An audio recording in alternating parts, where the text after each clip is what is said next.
Суық тигізіп алдым, дене температурам көтеріліп жатқан сияқты, ауырып қалған сияқтымын деп кейбір пациенттердің, даже кейбір дәрігерлердің барып осы метрит, метрогел деген сияқты препараттарды салдырып жатқанын жиі естіп жатамыз, жиі көріп жатамыз. Енді бұл қаншалықты дұрыс? Дәлелді медицина жақтан қарағанда бұл шынымен де метрит пен метрогел адамға суық тиген кезде, дене температурасы көтеріліп, тұмауратып қалған кезде көмектеседі ма? Немесе бұл метрит, метрогел деген жалпы қандай препарат?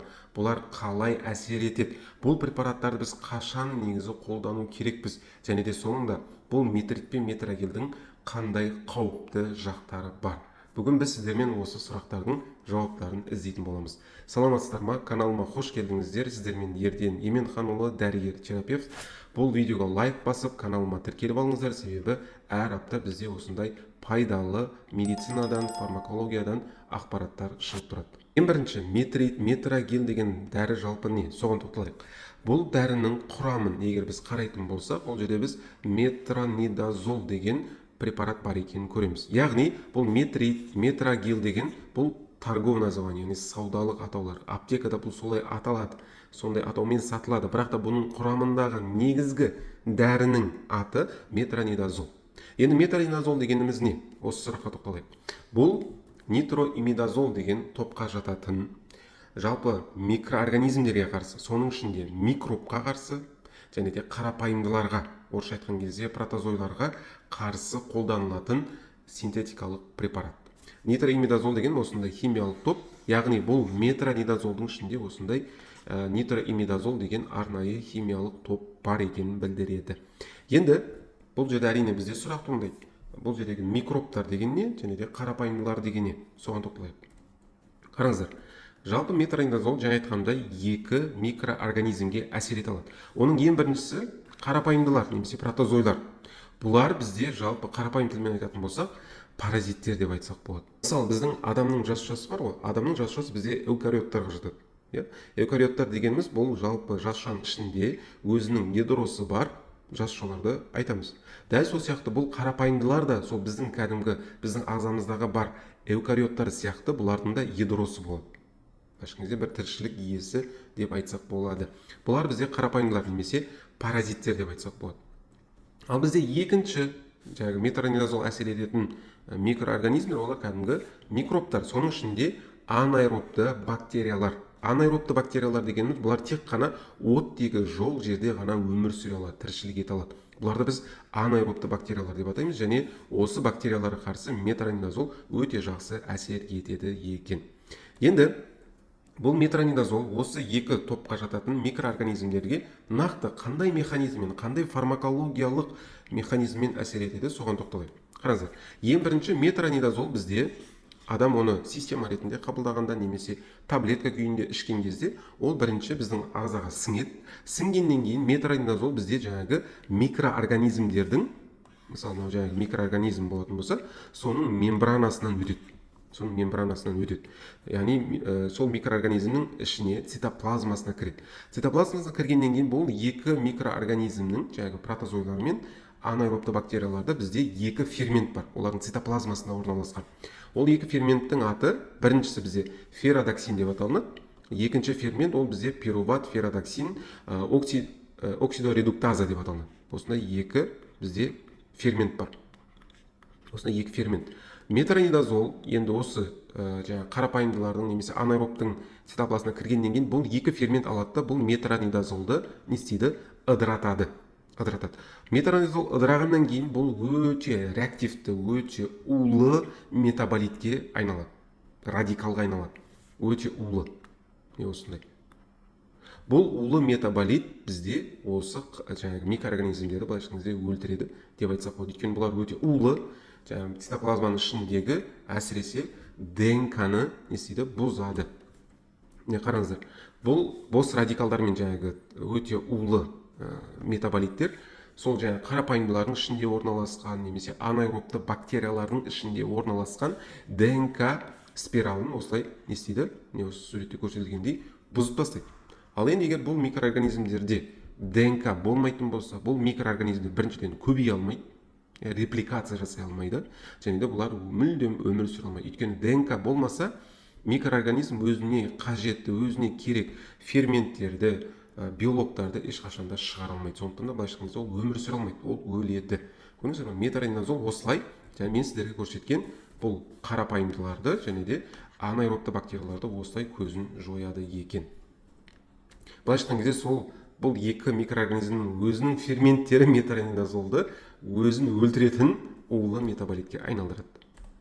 Енді мына жерде әрине мынандай сұрақ туындайды. Егер де бұл метронидазол бұл анаэробтарға және де бұл қарапайымдыларға сондай улы болатын болса, онда неге адам оны ішкен кезде біздің өзіміздің жасушамыз бар? Мысалы, біздің жүрек жасушаларымыз бар, бүйректегі жасушаларымыз бар, бұлшықетте жасушаларымыз бар, мидағы нейрондарымыз бар. Неге сол жасушалардың ішіне кіріп, бұл метронидазол жаңағы улы радикалға метаболитке айналмайды? Және де неге бұл метрит немесе метрогел тек қана анаэробты бактерияларға әсер етеді, ал неге аэробты бактерияларға әсер етпейді? Аэробты бактериялар дегеніміз бұл ауа бар жерде ғана өмір сүретін бактериялар. Неге оларға әсер етпейді? Оның жауабы, жаңа мен айтқандай, қарапайымдыларда және де анаэробты бактерияларда бізде жаңағы ферродоксин мен пируват ферродоксин оксидоредуктаза деген бұл екі фермент бар. Бұл екі фермент болса ғана бұл метронидазол бізде улы радикалға айналады. Ал егер де бұл екі фермент болмайтын болса, метронидазол бізде ешқандай да зияны жоқ. Негізі ешқандай да зияны жоқ. Өйткені метронидазол бұл активті емес дәрі, естеріңізде болсын. Активті емес, белсенділігі жоқ, активті емес. Оны активті түріне айналдыратын осы ферродоксин мен пируват ферродоксин оксидоредуктаза деген ферменттер. Сондықтан да метронидазол бізде тек қана анаэробты бактерияларды және де қарапайымдыларға ғана әсер ете алады. Бізге жасушаларымызға ол негізі қауіпсіз. Сондықтан да біз оны адамдарды қолдана береді, рұқсат етіледі қолдануға. Енді бізде мынандай сұрақ туындайды. Егер бұл метронидазол жаңағы екі түрлі микроорганизмге ғана әсер етсе, байқадыңыз, тек қана екі микроорганизмге әсер етеді, онда біз бұл препаратты негізі қандай аурулар кезінде қолдана аламыз деген сұрақ туындайды. Ең біріншісі ол әрине, егер де адамда жаңағы қарапайымдылардан болған инфекция болса, басқаша айтқан кезде паразиттік инфекциялар. Соның ішінде трихомониаз деген жыныстық жолмен жұғатын инфекция бар. Лямблиоз деген бұл ішекте өмір сүретін паразиттік инфекция. Амебиаз деген бұл тоже бауырда болатын, сонымен қатар ішекте болатын инфекция. Және кейбір жағдайда бұл миға да инфекция болып кетуі мүмкін. Және бұл паразиттің бір ерекшелігі бұл абсцесс, яғни іріңнің пайда болуына әкеледі. Осы инфекцияларға қарсы метронидазол көмектесе алады, әсер ете алады. Өйткені бұлар қарапайымдылардан болып отыр. Және де екінші метронидазолды қолдануға рұқсат етілген аурулар ол әрине анаэробты бактериялардан болған инфекциялар. Естеріңізде болсын, анаэробты бактериялар бізде ішек қуысында, іш қуысында өмір сүреді. Соның ішінде ішекте, тоқ ішекте. Және бұл анаэробты бактериялар егер инфекция тудыратын болса, бұл көп мөлшерде іріңнің пайда болуына әкеледі. Сондықтан да қандай да бір іріңді инфекция болатын болса, ол жерде біз осы метронидазолды қолдансақ болады, өйткені ол жерде бізде жаңағы анаэробты бактериялар болуы әбден мүмкін. Соның ішінде ішек қуысының инфекциялары, мысалы перитонит, бауыр немесе іш қуысының абсцесстері, іріңді инфекциялар. Сол кезде біз метронидазолды обычно басқа антибиотиктермен бірге береміз. Соның ішінде цефалоспорин группасына жататын антибиотиктермен бірге береміз. Мысалы цефтриаксон деген сияқты препараттармен. Және де жамбас ағзаларының инфекциялары, гинекологиялық инфекциялар, мысалы эндометрит, тубовариалды абсцесс, мысалы, яғни гинекологиялық жақтағы инфекциялар. Бактериалды вагиноз, бұл да тоже гинекологиялық инфекция. Бұл жерде де анаэробты бактериялар инфекция тудырған үшін метронидазолды қолданамыз. Және де мида болатын абсцесс немесе сүйек буындарда қандай да бір сондай іріңді инфекциялар болатын болса, осы метронидазол бізде бір препарат ретінде, антибиотик ретінде біз қолдансақ болады. Одан бөлек метронидазол бізде тағы екі инфекция кезінде қолданады. Оның біріншісі хеликобактер инфекциясы. Бірақ бұл жерде метронидазол өзі жалғыз берілмейді. Бұл кәдімгі бір комплексный лечениенің бір бөлігі.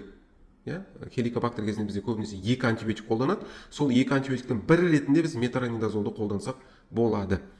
Және де Clostridium difficile деген бізде тоқ ішекте болатын бактериялық инфекция бұл.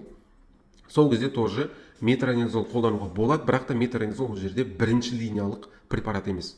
Обычно, егерде клостридиум диффицил инфекциясы пайда болатын болса, біз бірінші ванкомицин деген антибиотикті қолданамыз. Егер ол көмектеспесе, болмаса, сол кезде ғана метронидазолды қолдануға рұқсат етіледі. Және де бұл инфекция, клостридиум диффицил деген инфекция, көбінесе адам ұзақ уақыт бойы дәрігердің нұсқауынсыз өте агрессивті, өте күшті антибиотик ішкен болса, ол антибиотик не істейді? Ол ішектің пайдалы бактерияларын өлтіріп тастайды. Зиянды бактериялар не істейді? Тоқ ішекте көбейіп кетеді. Сол зиянды бактерияның бірі осы клостридиум диффицил деп аталады. Бұл тоқ ішекте көбейетін болса, тоқ ішекте инфекция тудырады. Соған қарсы біз метронидазолды қолдансақ болады. Және де соңғы метронидазолды қолдануға рұқсат етілетін жағдай ол әрине хирургиялық операциялар алдындағы профилактика. Мысалы, әсіресе іш қуысына, гинекологиялық жақтарға операция жасаған кезде хирург дәрігерлер, гинекологтар операция алдында немесе операция кезінде осы метронидазолды пациентке салады. Көк тамыр ішіне. Өйткені бұл жаңағы инфекцияның, іріңді инфекциялардың алдын алу үшін. Өйткені біз операцияны ішекке жасаған кезде, гинекологиялық жақтарға жасаған кезде, ол жерде осы анаэробты бактериялар жалпы өмір сүреді. Сондықтан да ол жерге операция кезінде мысалы сол бактериялардан инфекция болып кетуі әбден мүмкін. Соның алдын алу үшін осы метронидазолды біз қолданамыз. Енді өте маңызды бір сұраққа оралайық. Адам жай ауырып, тұмауратып, дене температурасы көтеріліп, өзін жайсыз сезін, мысалы, жай ғана тұмау, грипп немесе АРВИ, жоғарғы тыныс жолының вирустық инфекциясы болған кезде осы метрит пен метрогелді қолдануға болады ма? Бұл өте жиі кездесетін практика. Мысалы, біреу ауырып қалса болды, барады, бір жерге барады да метрит салдырып алады, метрогел салдырып алады. Бұл, достар, өте үлкен қателік. Неге? Ең біріншіден, естеріңізде болсын, грипп немесе АРВИ бізде бұл вирустық инфекция. Вирустан болатын инфекция. Вирусқа бұл метрит, метрогел әсер ете алмайды. Естеріңізде, әсер ете алмайды. Өйткені жаңа көрсеттік, метронидазол бізде екі микроорганизмге әсер етеді. Қарапайымдылар және де анаэробты бактериялар, вирустар жоқ ол жерде. Сондықтан да бұл препаратты жөн жоқ, жай ғана грипп болған үшін, АРВИ болған үшін, өзін жайсыз сезініп тұрған үшін салдыра беруге рұқсат етілмейді, болмайды. Және оның тағы бір себебі бар, ол бізде, қараңыздар, Америкада бізде FDA деген үлкен организация бар. Food and Drug Administration деп аталады. FDA бұл Америкадағы барлық дәрілерді бақылайтын, дәрілерді тексеретін үлкен организация. Қандай дәрі рынокқа шығады, қандай дәрі аптекада сатылады, соның барлығын қарайтын осы FDA деген үлкен организация. Енді бұл FDA-дің метронидазолға байланысты өте үлкен бір ескертуі бар. Оны Black Box Warning деп атайды. Black Box Warning дегеніміз бұл былайша айтқан кезде бір дәріге байланысты ең жоғарғы, ең маңызды ескертулер. Сол дәрінің қауіпсіздігіне байланысты өте маңызды ескертулерді бұл FDA шығарған кезде осындай Black Box Warning деп шығарады. Енді метронидазолға байланысты осындай Black Box Warning бар. FDA шығарған. Ол жерде олар былай жазады. Зертханалық деректерге бойынша бұл метронидазолды тышқандарға, егеуқұйрықтарға ұзақ уақыт бойы үлкен дозада қолданған кезде оларда қатерлі ісіктердің, әсіресе өкпе мен бауыр қатерлі ісіктердің пайда болу жиілігі артқаны байқалған. Бұл тышқан мен егеуқұйрықтар, яғни жануарларда. Бірақ та, енді бұл жерде сіз ойлауыңыз мүмкін, егер мынандай жағдай болса, адамда да ондай болмай ма? Бірақ та адамдарда енді сондай үлкен ғылыми зерттеулер жасалынады, эпидемиологиялық зерттеулер. Бірақ та ондай қатерлі ісік тудыратын бір қауіп, риск анықталмайды, расталмайды. Метронидазол өте үлкен дозада ұзақ уақыт бойы жануарларда қолданатын болса, қатерлі ісікке әкелетін дәлелденді. Бірақ та адамдарда қараған кезде зерттеп, ондай қатерлі ісіктің даму белгілері байқалмады. Соған қарамастан, осы бір жануарларға жасалған ғылыми зерттеуді есепке ала отырып, FDA бізге ескертеді. Метронидазолды жайдан жай, просто так қолдануға болмайды. Оны тек нақты, мен сіздерге айтқан қарапайымдылардан болған паразиттік инфекциялар, анаэробты бактериялардың инфекциясы, операцияның алдында, осындай жағдайлар кезінде ғана метронидазолды қолдануға рұқсат етіледі. Просто так температурам көтерілді, бір жайсыз сезініп тұрмын, ауырып қалған сияқтымыз, суық тиіп қалған сияқты деп метрогелді салдыра беруге болмайды. Сондықтан да құрметті қатысушылар, құрметті осы сабақты қарап отқан азаматшалар, естеріңізде болсын, бұл екі препаратты ондай жағдайда тағайындамаймыз, қабылдамаймыз. Тек қана нақты метрогел, метрит көмектесе алатын, әсер ете алатын жаңағы инфекциялар кезінде немесе операцияның алдында профилактика ретінде ғана қолдануға рұқсат етіледі. Осыны естеріңізде сақтап алыңыздар. Бір жеріңіз ауырып қалса болды, метрит немесе метрогел салдыра бермеңіз.